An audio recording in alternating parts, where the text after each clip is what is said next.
Thank you, Madam Deputy Speaker. Can I thank the Honourable Member for Basingstoke for securing this debate to mark International Women's Day. I'd like to begin by celebrating a number of women in my constituency who have gone above and beyond to serve our community during this difficult last year.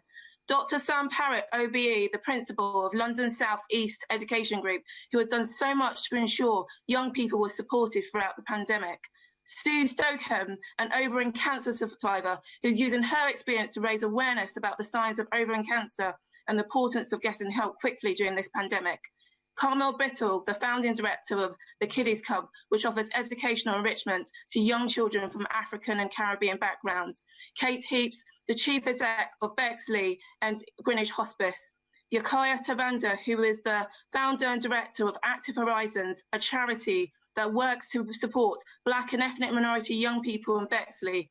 Yakaya grew up in Zimbabwe, but came to this country after her political activism in Zimbabwe made her the target of campaign and intimidation and violence.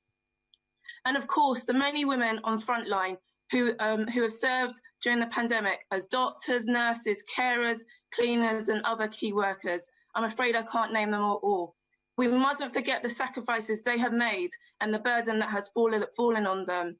Can I also take the opportunity to support Unison's campaign to create a lasting memorial Match Girls, the women who took strike action against poor working conditions at the Bright and May Match Factory in East London.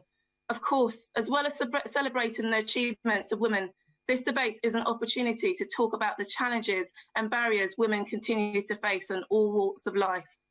I want to talk about the fact that given the events in the last week, I want to talk about the fact that violence against women, my thoughts are with Sarah Evans' family and friends at this awful time, but I also think of Nicole Smallman and Bibia Henry. Whilst these cases are particularly shocking, we must not forget that most violence against women occurs within home. In the boroughs I represent, domestic violence is a significant problem. The pandemic and the lockdown has only made this situation worse, with the Met reporting that 8.5% increase in domestic abuse incidents compared to the year before. I finish with 3 specific asks of the government. The first, there needs to be a proper investment and reform in the sectors which overly employ women, mostly in the care sector. The second, the government must commit to transparent impact of policies and decisions on women, particularly Black and Asian women, by looking at the gender pay reporting.